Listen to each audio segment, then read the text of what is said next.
Hi, and welcome to another episode of Hot Takes with me, the Silver Fox. The Children's Commissioner says that Nicola Sturgeon, in her time in office, absolutely and completely failed children and young people through education, through poverty. All of these things were terrible. They did not get safeguarded. They were not protected. It is a stunning indictment of how bad Nicola Sturgeon is and how little she cared about the future of Scotland, that future being vested in its young people. Why was she so blind to the problems? It's not as though she didn't know. She was told, she knew, but chose to do nothing. Let's have a look at this report and see why she is being castigated over her 8 years in charge and over the whole of the SNP's 16 years ruling Scotland and running every part of it into the ground. Here goes. So, Children's Commissioner says Sturgeon absolutely failed young people. Nicola Sturgeon absolutely failed to improve the lives of children in Scotland, the man charged with protecting the rights of young people has said. The former First Minister repeatedly said she wanted her record in office to be judged on education and was also committed to alleviating child poverty and improving the lives of care-experienced young people. Well, we know from a previous video I've done that child poverty in Scotland has massively increased under the SNP and in particular under Nicola Sturgeon's tenure as First Minister. So far from actually trying to help children and young people, she has done her utmost to make their lives far worse, far more miserable and more poverty stricken. That will be her true legacy. Bruce Adamson, Scotland's outgoing Children and Young People's Commissioner, said the past administration had not done enough for children. He also vented his frustration at a year and a half of prevarication and delay by the SNP ministers in bringing forward updated legislation to embed children's rights into Scots law. He's tasked with this job. He can't do his job because the Scottish government refuse to even pass these laws that would enable him to make an impact and do things. And you have to ask why the SNP won't bring this forward. Why can't they dedicate the time to bring forward protections and rights for children and young people? Is it presumably because they don't want to?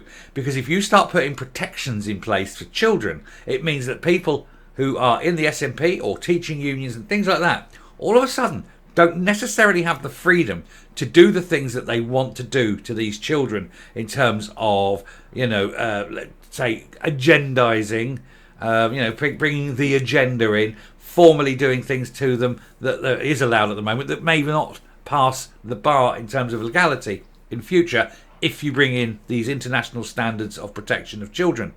So that seems to be a very worrying trend, that they don't want to do this for some reason, presumably, as I say, because it goes against what they actually intend to do to children.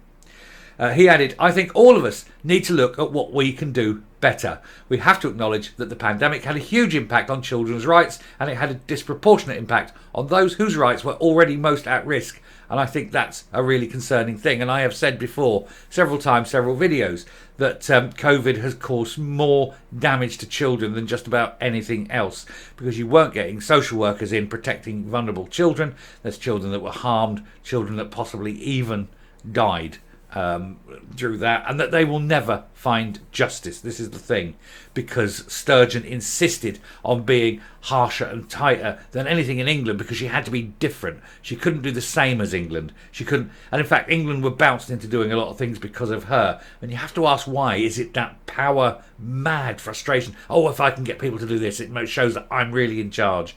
And that's how bad it is. And I'm going to say straight out now, children died because of Nicola Sturgeon's policies. That's how awful that woman is.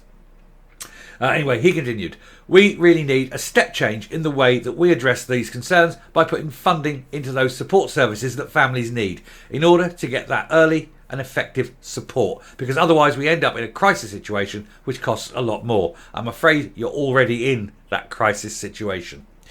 Mr. Adamson acknowledged that being First Minister is a hugely challenging job, and he said Mrs. Sturgeon did a really good job. Really? Really? I think she did a fucking awful job. But anyway, asked if he has faith that Miss Sturgeon's successor Humza Yousaf will do a better job for the nation's young, Mr. Adamson, who leaves his post after 6 years this month, stressed that warm words need to be delivered on. Yeah, well, Hamza Yousaf isn't going to do anything, is he? He's worse than Sturgeon. It's only going to get worse. He said, I think the new First Minister may have made some big promises, but before becoming First Minister, now we've not seen anything on delivering those. And you won't. Don't hold your breath. You'll get nothing from him. He cannot deliver. He's never delivered. He's failed in everything. And he's going to fail in this. And of course, the outshot here is it's children who's going to be failed. And it's their lives ruined by a man who cannot do his job. He says, I'm really disappointed that he didn't mention children's rights in his big Vision for Scotland statement to Parliament. It's only mentioned very briefly in the written document. We've got no commitment to actually bringing the laws forward that will deliver change. And then some of these questions around their commitment to universal supports like school meals raises some big questions. Yes, they're already talking about getting rid of the school meals pledge. But there's other things as well. But the main thing here is the safeguarding aspect of these laws. They want to...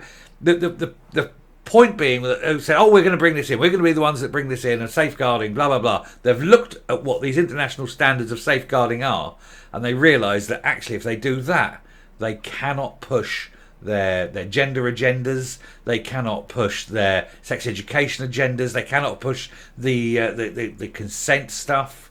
There's an awful lot of things that the SNP really want to push onto children, and they are forbidden to do so by these international standards of safeguarding that they talk about, but which they somehow refuse to implement. And that tells you all you need to know about the SNP, and it does highly tell you exactly what the P stands for. Mr. Adamson also raised concerns about the lack of movement in incorporating the UN's Convention on the Right of the Child into Scots law. This is what I'm saying. A bill was passed unanimously by MSPs nearly 2 years ago to do just that, but it was deemed by the UK Supreme Court to have overstepped the bounds of Holyrood and was halted from becoming law. The Scottish Government has repeatedly pledged to amend the legislation and bring it back to Parliament, but no timescale has yet been given for doing so, other than to do so by 2026. The Commissioner, one of the loudest voices calling for the legislation before it was passed, said, I'm hugely concerned that there's been a year and a half of prevarication and delay from the Scottish Government. We met with ministers within hours of the Supreme Court judgment, which we knew was going to come anyway because the law did step into functions of the Westminster Parliament, and said really clearly, you need these amendments back. Basically, what they were saying is that they have amendments to the UN Act that would have weakened it, would have taken certain things away. And then the UK government said, no, you can't take them away. If you bring them in, you've got to bring them in here. You cannot chop and change this, this and this, because UK law supersedes it, and UK law is having the full UN agreement. Whereas Scottish law wanted to take certain safeguardings away. And as I say, you need to ask why the SNP wants to remove certain safeguardings of children. It's very telling, isn't it? Another piece of legislation which would have enshrined another UN treaty on local government was also knocked back by the Supreme Court in the same case, and yet is also yet to come back to Holyrood. A spokesman for the Scottish Government said it's committed to making Scotland the best place in the world to grow up, adding ministers are committed to implementing policies aimed at helping to reduce poverty in children. You haven't yet. In fact, you've made it worse. To including the game-changing Scottish child payment, paid for by how? You haven't even costed that yet. Free bus travel for under 22s. Well, it would be nice if you had any buses. That'd be grand, wouldn't it?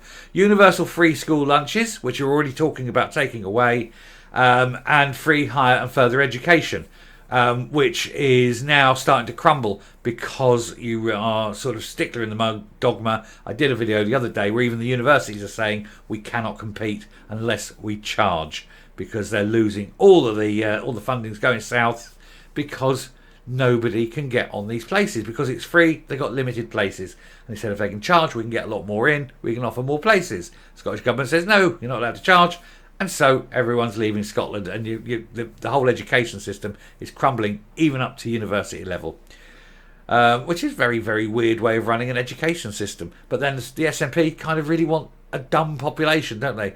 They don't want people who can answer back.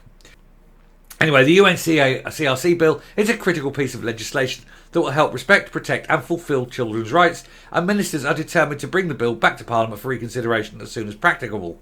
All they have to do is adopt it rather than try and amend it. It's simple. That's what the Supreme Court says. You can't amend it. Work to achieve this is well underway, including engagement with the UK government's lawyers to try to reduce risk of another referral to the Supreme Court on a revised bill. You see, there's your problem. You keep trying to revise it and change it. Just adopt it, and then you'll be fine. It's not hard. Anyway, so round off and come up. 16 years of SNP rule. Child poverty increases. They don't deliver on the promises to protect children. They introduce lessons in school that ask 5-year-olds how they like to touch themselves. This is the true legacy of the SNPs. We know that they have an agenda. We know that they can't be trusted with children. And we know that it is deliberate policy because they keep doing it. And so we have to ask, why are they just generally so awful? Are they all like that? Or is it just the hierarchy, the select few? It makes you wonder. But they are absolutely and totally failures who have failed to protect children for 16 years of SNP government. It's a terrible indictment of their time. And most of the failure can be laid at Sturgeon's door. She was the one that oversaw the biggest fall in child welfare, the biggest rise in child poverty, and undoubtedly her COVID policies ended the lives of children. Well done. That is the true legacy of Nicola Sturgeon. Beyond anything else, beyond whatever this investigation into money comes out, let us not forget exactly what she is. And anyway, I shall end there because it is awful. Thank you very much for watching. If you like what you're seeing here on the channel, please hit that subscribe button, ring that bell, leave a like, leave a comment, please share the video. And until next time, stay safe, stay well, never trust politicians. They're all just as bad as each other. And goodbye.